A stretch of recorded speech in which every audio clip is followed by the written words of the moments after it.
Welcome to the Greener Way podcast, a show about people, planet, and purpose, and how investors and corporate leaders push forward in a complex world. Amarachi Seery, thank you so much for joining the Greener Way. Can you please tell our audience a little bit more about you and your role at Janus Henderson?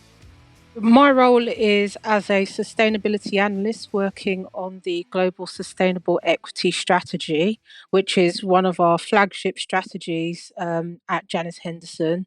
It's a sustainability strategy that's been around now for well over 30 years and has really worked on the principles of trying to do some good, but without doing any harm and making money at the same time. And I think the fact that the strategy has been around for so long, that it's been so successful, is a testament to the fact that you can invest in a way where you don't hurt people, you do some good, and you also make some money at the same time. The triple bottom line, as we keep hearing about in the academic press. Remind me, you don't come traditionally from a financial services background, do you, Amarachi? You started off in other sectors before you made your way to Janus Henderson. What drew you into financial services, and how did you get here? My story is a bit roundabout, and to be honest, The best stories are roundabout. It's all over the place, and in fact, current events now kind of also link to my story. So, in 2001-ish, that's when I started looking at environmental science. I was still in secondary school, and what prompted me to start looking at this field as a potential career was the Iraq War. One of the things that really struck passionately with me was the fact that I felt that the war was there was a large component of that war that was being fought over oil, and a part of me just felt, do we need to be fighting these types of wars? It's not the same as when you have a real horrible aggressor in place and you're fighting to maintain freedom. Here, you're fighting to, in part, to maintain an energy source. And that started my journey in terms of environmental science as to why is it that we can't switch away from this thing that seems to be not only encouraging us to fight wars that we don't need to fight, but is actually also really harmful to the planet, is harmful to human health. I mean, not enough is talked about the fact that we've got really horrible air pollution that is shortening life expectancy across the world, and it is compromising our children's futures. So that started my journey into this space, and I went and studied a degree in environmental management. And when I finished that degree, I'd always wanted to go into financial services, but I finished that degree in 2008. Mm-hmm. And we all know what happened in 2008. Not a great year for financial journalists either, frankly. My boss, Hamish Chamberlain, one of the things he says on a regular basis is that anybody who was working during 2008 was very blessed and was as tough as nails, because it was so hard to get any form of employment. And I was very fortunate because even though financial services wasn't hiring, the construction industry was. And I actually got a job in construction research, working for the building research establishment in the UK. Now, for those people who are not familiar with their work, they have been around for almost 100 years. Well, yeah, over 100 years now, doing research into buildings in terms of their strengths, their resilience, how to construct them better, and what I went in to do, which is how to construct them in a greener and more sustainable way. And I worked on a certification standard called BREEAM in the UK, which is actually used across the world to certify sustainable buildings. I started initially working on the research and maintenance of that standard, and then I moved into teaching the standard to people who would then go on to assess buildings in that way, and also creating some of the training courses. Through that journey, I thought, oh, this is interesting. This is probably going to be where I stay for the vast majority of my career. So I went and did a master's in interdisciplinary design for the built environment because I thought that's going to be where I stay. I realized that there was a disconnect between the level of knowledge that I had from just researching in house as opposed to being on site. So I changed my role and I went to work on site for contractors with my hard hat and my high vis. Mhm. And then I had I had a moment that kind of knocked me back and kind of knocked me to my senses to an extent. For a long time, something hadn't sat quite right with regards to what I was doing. I was successful in that career.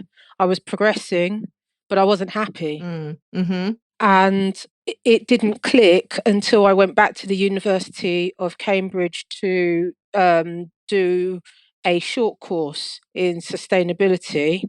And part of that short course included a lecture on sustainable Mm. finance.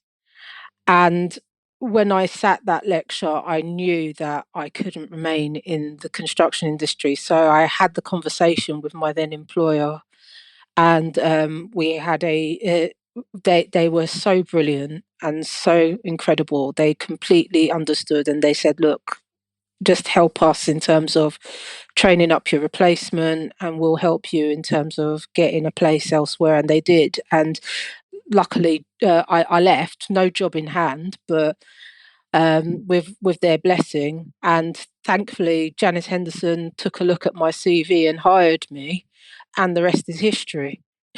Do you feel that the fact that you started your career in a different sector and then found your passion in sustainable finance, does that influence the way that you conduct your job and the way that you analyze companies or engage with companies through this process of sustainable investment? I think that it gives me, and also I've seen it with other analysts, it gives them an edge as well when they've come from industry first before coming into analytical roles like this. I think it's one of the things that fascinates me so much as a journalist when I get into these conversations that the people who tend to come to the sustainability sector do have that broad base of experience, Mhm. and it feeds into that empirical evidence about diversity of thought, sort of creating an unusual outcome in terms of risk mitigation and opportunity seeking, and you can really see that in this part of the financial services sector. I find. One of the things that I would say is that it's not exclusive just to financial services. I've been very Mm, fortunate to come across lots of sustainability professionals across many different sectors. And mm, they also seem to have this broad set of experiences and qualifications. But one of the things that I would say is that it's always underpinned by the best ones are always underpinned by um, a level of academic rigor as well. Typically, the mm, people that I see who are the best at this have gone and studied it at university and have worked in it, and they have another discipline that they're employing in mm, addition to the sustainability side, and that's certainly the case with me. I'm dual disciplined because I don't just do I haven't just studied sustainability, I've also studied design, and mm. that's impacted a lot of the work that I do in terms of the analysis work that I look at. I wanted to circle back a little bit, and it's along this thematic, Amarachi. But you mentioned that one of the early things that drew you into the space was that this idea that environmental impacts differentiate on communities differently, and I think that that point about environmental justice, sort of, and that wider consideration of equity, equality, and diversity. It's something that's come to the fore a lot more strongly over the last couple of years, and it's something that you and I have talked about previously in articles that I've interviewed you for. How is this starting to express itself from your perspective in the analysis you do and the conversations you're having with portfolio companies? In terms of justice issues, and not just from a environmental justice perspective, but from also a social justice perspective, a lot of people didn't care before, and they care a lot more now.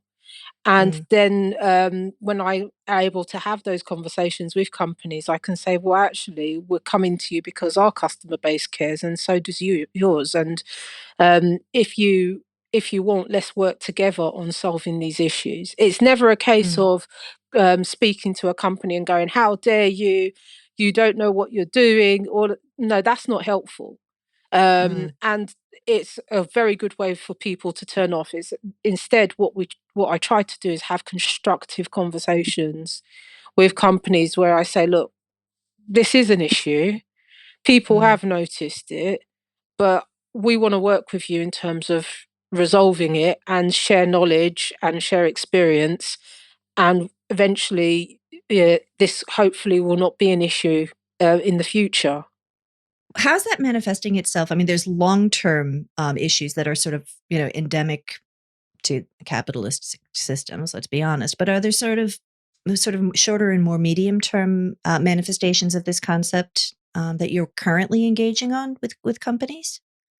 What I found is that very few companies go out of their way to intentionally greenwash and try and pull the wool over people's eyes. What tends to happen is that people will just put something in their disclosures which they think is correct, and it then turns out that there is science or evidence or data in the public domain that doesn't support that statement.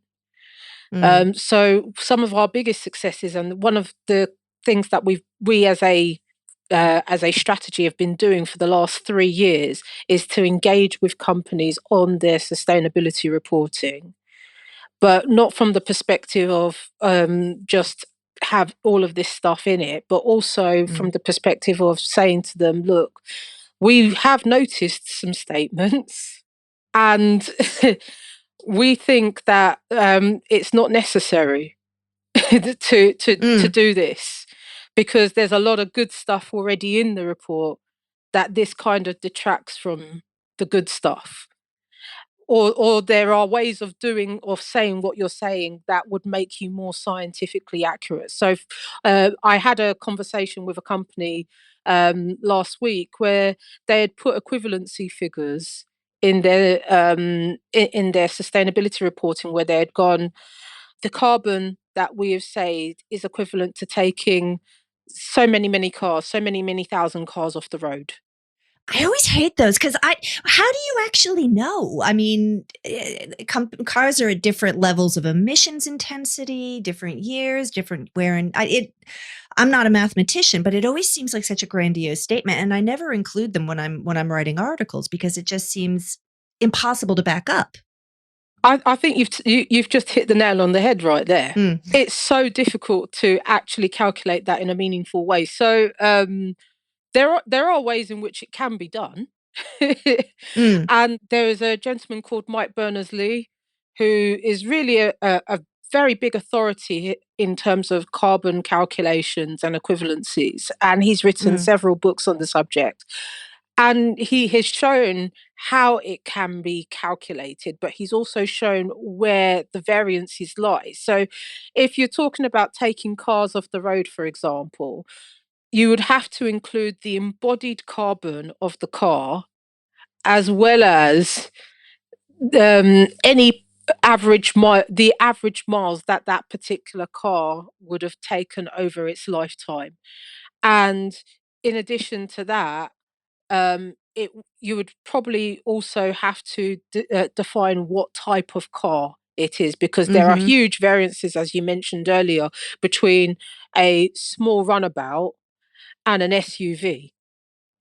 So, what is your baseline car?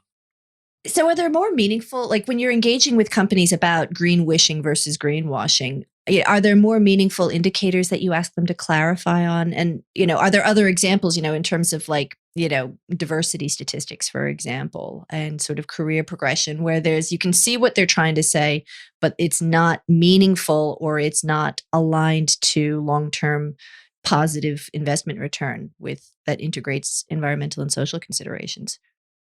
For the reports, the biggest area is actually relating to the products and services that a company uses. Often you get lots of statements to say, oh, we're doing this or we're doing that regarding our products and services, and this product is sustainable because it does all of this. However, how much of that is your actual business? Mhm. Mhm. So Mhm. and that's actually been one of the biggest issues that we've been engaging with companies on, and not just because we don't find it meaningful when a company points to just one product and it ends up only being 5% of their business, but there's now regulation coming to make that really really unhelpful. So in the EU we've got the EU taxonomy, and we've Mhm. got the SFDR regulations, and they're asking for that level of granularity.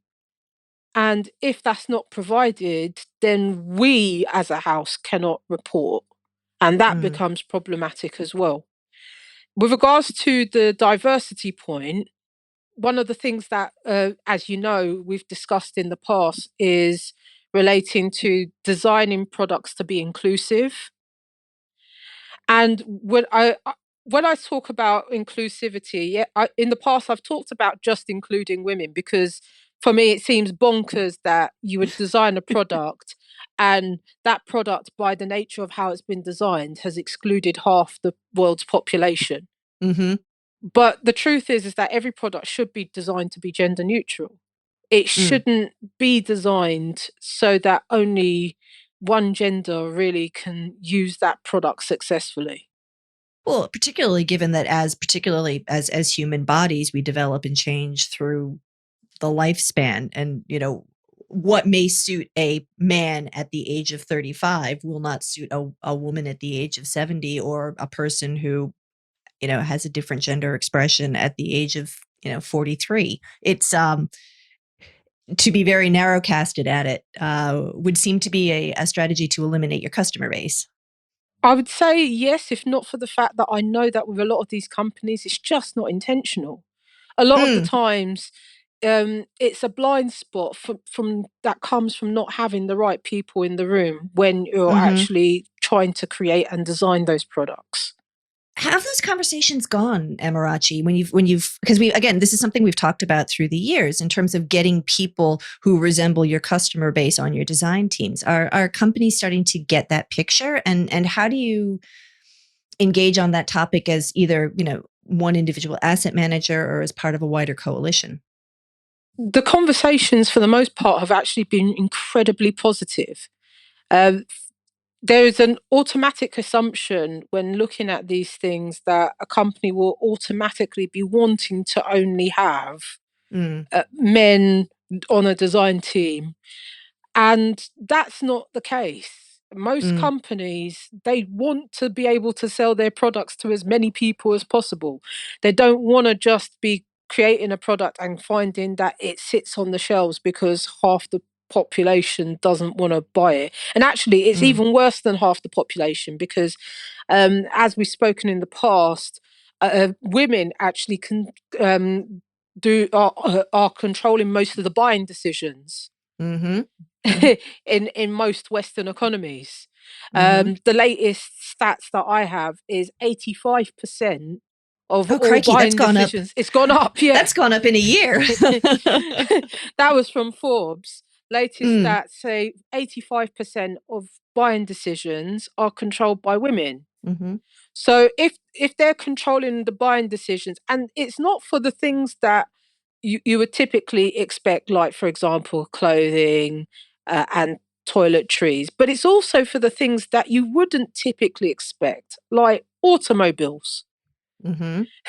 So if you're not then designing a product where it's going to actually meet the needs of the person who is making the decision as to whether that product comes into the household, then that's Mm. a missed opportunity. Do you find that the portfolio companies in that you're managing tend to be more attuned to that construct and are actually improving on these metrics, Amarachi, or is this slow going? I think it depends. It's really dependent on the company. And that's partly because some of the industries, the pipeline is not there. Mm, So I know this, having come from the construction sector, there aren't many women. mhm.